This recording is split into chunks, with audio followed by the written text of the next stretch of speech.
నమస్తే, welcome to Aadya media. నేను మీ స్వర్ణ. ప్రస్తుతం మనతో పాటు ఉన్నారు సీనియర్ జర్నలిస్ట్, సినీ పరిశోధకులు ఇమ్మంది రామారావు గారు. నమస్తే అండి రామారావు గారు. నమస్తే అమ్మా. రామారావు గారు, వైఎస్ వివేకానంద గారి హత్య తర్వాత ఇప్పుడు అరెస్టుల పర్వం మొదలైందనే చెప్పుకోవచ్చు. భాస్కర్ రెడ్డి గారిని ఎప్పుడైతే అరెస్టు చేశారో అసలు వివేకా గారిని అత్యంత దారుణంగా గొడ్డలతో నరికి, కత్తితో పొడిచి మరీ ఇంత దారుణంగా చంపాల్సినంత అవసరం ఏమొచ్చింది, అసలు ఎవరికి వచ్చింది అనేది రకరకాల ప్రశ్నలు వస్తున్నాయి. మీరేమంటారు? ఇది కేవలం భాస్కర్ రెడ్డి వాళ్ళ తాలూకు ఈ బంధువర్గం తాలూకు కుట్రేనండి ఇది. దీని వెనుక మన భారతీయ రెడ్డి గారి తాలూకు వాళ్ళ బంధువులు వాళ్ళకి చెందిన వాళ్ళు ఉన్నారు. కేవలం వివేకానంద రెడ్డి ఎంపీగా నిలబడతాడు అనేటువంటి ఒక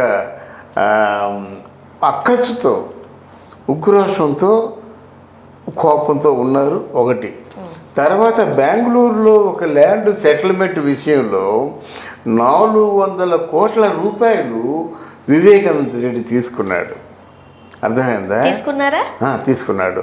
ఎందుకంటే సెటిల్మెంట్ నేను చేశాను, ఆ లాయరు వీళ్ళందరూ సెటిల్మెంట్ అంతా నా తాలూకు వ్యవహారం, నా తాలూకు ప్లాన్ నీకెందుకు ఇస్తాను అన్నాడన్నమాట. అక్కడ ఆ డబ్బు దగ్గర తగాదా వచ్చిందన్నమాట. వచ్చిన తర్వాత అడిగి నాకు నా డబ్బు దాంట్లో నా షేర్ కావాలన్నాడు. షేర్ ఇవ్వనంటే పోనీ ఎంతో ఒక 100 కోట్లు ఇవ్వమన్నాడు. అది కూడా ఇవ్వననేసరికి ఆయనకి కోపం వచ్చిందన్నమాట. కోపం వచ్చిన తర్వాత ఇంకా ఆయనకి ఏంటంటే మొదటి నుంచి కూడా, అంటే రాజశేఖర రెడ్డి గారు ఉన్నప్పుడు కూడా పులివెందుల్లో రాజశేఖర రెడ్డి గారు నమ్మే ఏకైక వ్యక్తి వివేకానంద రెడ్డి. అంటే నువ్వు బతుకున్నంతకాలం ఆ రాజశేఖర రెడ్డికి కూడా దగ్గర కాకుండా చేశావు. ఇప్పుడు రేపొద్దున మాకేదైనా సీట్ ఇచ్చి మాకేదైనా ఎలక్షన్లో మా వాళ్ళని నిలబెట్టుకుందామంటే దానికి కూడా నువ్వు అడ్డుపడుతున్నావు అనేటువంటి ఆలోచనతో మా కష్టార్జితో 400 కోట్లు తీసుకున్నావు. ఆ కోట్లు ఎక్కడున్నాయో తెలీదు, ఏమైపోయో తెలీదు, ఎప్పుడు దాచారో తెలీదు, మాకేమి ఇవ్వవా అనేటువంటి ఒక ఆలోచనతో ఉన్నారన్నమాట.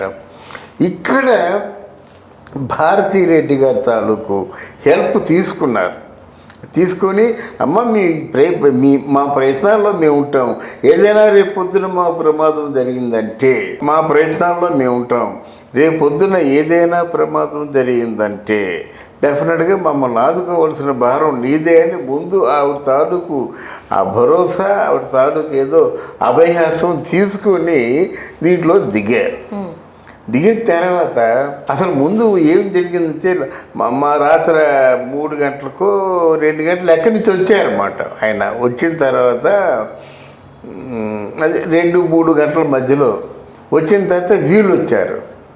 అంటే దుడ్డుదారి నుంచి వచ్చారన్నమాట వీళ్ళు కొంతమంది. అంటే ప్రీ ప్లాన్ అంటే అందరూ కూర్చుని మాట్లాడుకునే టైంలో ఒక గొడవ జరిగి చంపేయడం కాదు. లేదు, ప్రీ ప్లాన్ అంటే ఆ ముందు రోజు ఉదయం నుంచి తాగుతున్నారు వాడు కంప్లీట్గా. కొన్ని బాటిల్స్ లేచిపోయాయి. అసలు తల్లికి చెల్లికి తేడా తెలియని పరిస్థితుల్లో వాళ్ళు ఉన్నారు. వాళ్ళు పూర్తిగా అంటే ఉదయం నుంచి తాగుతున్నారంటే, తాగుతూ తింటూ ఉన్నారంటే వాళ్ళు ఏం చేస్తారంటే దారిలో ఒక ఆవు కనిపిస్తే ఆవు, ఒక గాడిద కనిపిస్తే గాడినైనా చంపేస్తారన్నమాట. వాళ్ళకి ఏ కళ్ళు కనిపించడం లేదు. ఆ మేరకు తాగారు వాళ్ళు, ఈ హంతకులు. కళ్ళు కనిపించడం లేదు. అది అప్పుడు 3 గంటల ప్రాంతంలో వచ్చి ఎలా చేస్తావు ఏదో మాట్లాడుకున్నారు. మీరెవరు మాట్లాడిన కంటే మేము అంటామని ఫస్ట్ వివేకానంద రెడ్డి తాలూకు మూతి మీద కుట్టారు. అంటే మొహం మీద కుట్టి ముఖం అంతా చిట్లిపోయి రక్తం అయిపోయింది. ఆయన తిరగబడడానికి ప్రయత్నం చేశాడు. ఆయన తిరగబడిన ప్రయత్నం చేస్తే అమ్మో ఇంక ఉంచకూడదురా అని చెప్పేసి గొడ్డలు తెచ్చారు కదా, ఒక దెబ్బ వేస్తే పడిపోయాడు. ఒరికి మీ బతని ఇవ్వకూడదని చెప్పేసి అనుకున్న తర్వాత ఏమో టబా మొత్తం 17 పోట్లు పొడిచారు. పొడిచిన తర్వాత రక్త మడుగుల్లో ఉండిపోయిన తర్వాత లేచే పరిస్థితి వచ్చేసరికి దత్తగిరో దెబ్బ వేస్తాడు, చచ్చిపోయాడు. ఆయనేమో ముందు చచ్చిపోయిన వాడిని ఆ బాత్రూమ్ కమోడ్ దగ్గర తీసుకెళ్ళి అయ్యో మన రక్తం అంతా అయిపోయిందని ఆ కమ్మూడు కడిగేశారు. తర్వాత వాళ్ళు తెలివితేటలు ఏంటంటే సునీల్ కుమార్ రెడ్డి అలాంటి కాంపౌండ్ ఉంటే తీసుకొచ్చి కుట్లు వేయించారు. కుట్లు. చనిపోయిన తర్వాత ఆ, మరి ఇవన్నీ వాళ్ళు చేసుకొని తెలుసు పనులు కదా. ఎవరు కుట్లు వేశారో ఎవరు వచ్చారో వాళ్ళందరినీ పట్టుకున్నారు కదా. మొత్తం క్లియర్గా మొత్తం సినిమాలాగా సిబిఐ చేతిలో ఉంది. ఆ తర్వాత ఏంటంటే వీళ్ళు వచ్చి మొత్తం అంతా నీట్గా పెళ్లి కొడుకులా కుట్లేసి బ్యాండేజీ కట్టేసి ఉంచారన్నమాట. ఉంచిన తర్వాత మొదటిసారిగా చెప్పింది ఏంటి, విజయసాయిరెడ్డి హఠాత్తుగా హార్ట్ అటాక్ వచ్చింది, నెత్తురు కక్కుంటూ బాత్రూమ్కి వెళ్ళాడు, బాత్రూంలో రక్తం కక్కున్నాడు, అంతా రక్తం అయిపోయిందని కొంచెం కడడం జరిగింది. ఇలాగ మొత్తానికి ఏదో పెద్ద హరిగా చెప్పాడు. దాని తర్వాత ఇదే జగన్మోహన్ రెడ్డి మహా సెంటిమెంటల్గా నా తండ్రి పోయి పుట్టిన దుఃఖంలో ఉన్న నాకు నా చిన్నాన్ని కూడా లేకుండా చేశారు కదా అన్నారన్నమాట. అంటే అక్కడ మన విజయసాయిరెడ్డి చెప్పినటువంటి హార్ట్ అటాక్ మళ్ళీ ఆ స్టేజీ మారిపోయింది. విజయసాయిరెడ్డి ఏమో హార్ట్ అటాక్ అన్నాడు, జగన్మోహన్ రెడ్డి ఏమో చంద్రబాబు నాయుడు కేవలం కక్ష భూని నాకు చిన్నాన్ని కూడా లేకుండా చేసేసాడు, నన్ను ఇంత అన్యాయం చేశాడు, ఇంత అనాశం చేశాడని చెప్పి ఆయన చెప్పుకున్నాడు అన్నమాట. ఎంత బాగా నటించారంటే వాళ్ళు, అమ్మ నీకేం భయం లేదు, ఎంత బాధ అయినా వాడు అంటే హంతకుడు ఎంత గొప్పవాడైనా ఎంత పెద్దవాడైనా శిక్షణ ఇచ్చి తప్పించుకోలేడు, నేను న్యాయం వచ్చేంత వరకు నేను పోరాడతానని చెప్పేసి ఆ మాటలు వింటే అందరికీ మతులు పోతాయన్నమాట. నిజంగా చంద్రబాబు నాయుడు ఎవరినో పిలిపించి చేయించడేమో అనిపిస్తుంది. ఆ రేంజ్లో మాట్లాడారు. మాట్లాడిన తర్వాత నాకు ఏమైందంటే రకరకాలుగా కేసుని రకరకాల అంటే మలుపులు తిప్పేటువంటి ప్రయత్నం చేశారు. ఆ మలుపులు తిప్పే ప్రయత్నం చేయడమే ఎప్పుడైనా సరే నీకు అబద్ధం అన్నది అంటే ఒకసారి ఆడితేనే కరెక్టు, ఒకసారి అంటే అబద్ధం పదే ఆడుతున్నట్టయితే నువ్వు దొరికిపోతావు.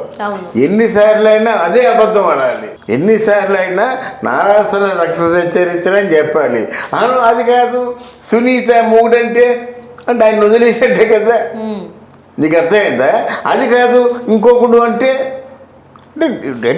నీ తాలూకు మాటల మీదే నీ తాలూకు ఆర్గ్యుమెంట్ మీదే నీకు ఒక క్లారిటీ లేదు. అందువలన ఈరోజు ఈ కేసులో ఇంత వాళ్ళు రెడ్ హ్యాండెడ్గా దొరకడానికి కారణం ఏంటంటే వాళ్ళు చేతులారా చేసుకున్నటువంటి దాన్ని ఏమంటారంటే దుర్మార్గపు పనులు మాట. స్వయంకృతాపరాధం అంటారు. స్వయంకృతాపరాధమే అది, స్వయంకృతాపరాధమే. వాడు దస్తగిరి దొరికిపోయాడు, చెప్పండి అలా జరిగిందని చెప్పాడు. ఆ దస్తగిరి చెప్పిన మాటలు కరెక్టా, నేను కూడా చెప్తానంటే నువ్వు చెప్పిన దానికి ఆధారాలు చూపించవయ్యా, అంతే కదమ్మా. నువ్వేం చెప్తే సాక్ష్యం ఆధారం చూపించు. గూగుల్ టేక్అవుట్ అని ఉంది, మరి దాన్ని ఆపేయగలవా నువ్వు? ఎక్కడి నుంచి ప్లాన్ జరిగిందంటే భాస్కర్ రెడ్డి ఇంట్లోంచి ప్లాన్ జరిగిందని టేక్అవుట్ చూపించింది, దాన్ని ఆపేయగలవా? ఇప్పుడు ఏదో 455 634 అని చెప్పిన తర్వాత మనం లెక్క కూడినట్టయితే తప్పు రావచ్చు, కానీ ఆర్గనైజరు మన క్యాల్కులేటర్ కూడితే తప్పు రాదు కదా. తప్పు లేదు, అది ఆ మిషన్ తప్పు చెప్పదు. మరి గూగుల్ టేక్అవుట్ అని చెప్పదు, అంతే కరెక్ట్. నువ్వు ఇది వీళ్ళ గురించి, ప్రధానమంత్రి గురించి, ఇది ముఖ్యమంత్రి గురించి అని ఆలోచించదు. దాని తాలూకు ధర్మం ప్రకారంగా గూగుల్ టేక్అవుట్ అది బయట పెడుతుంది అన్నమాట. దాన్ని తప్పంటే ఎలాగవుతుంది? కనుక తప్పకుండా నువ్వు చెప్పినట్టుగా ఆ స్వయంకృతాపరాధంతో ఉంది. కనుక ఈరోజు ఎంతసేపు మళ్ళీ 4 గంటల తర్వాత మనం ఇంకో వీడియో చేసుకుంటాం. నేను అనుకున్నది ఏంటంటే తొందరగా ముగించేస్తే మంచిది. నేను అనుకున్నట్టు జగన్మోహన్ రెడ్డి కూడా అదే స్టేట్మెంట్ ఇచ్చాడు, తొందరగా ముగించేయండి అని చెప్పి. ఒక దళారిని కూడా తీసుకొచ్చాడు కర్ణాటక నుంచి. చూద్దాం ఏం జరగబోతుంది. Thank you so much. నమస్తే.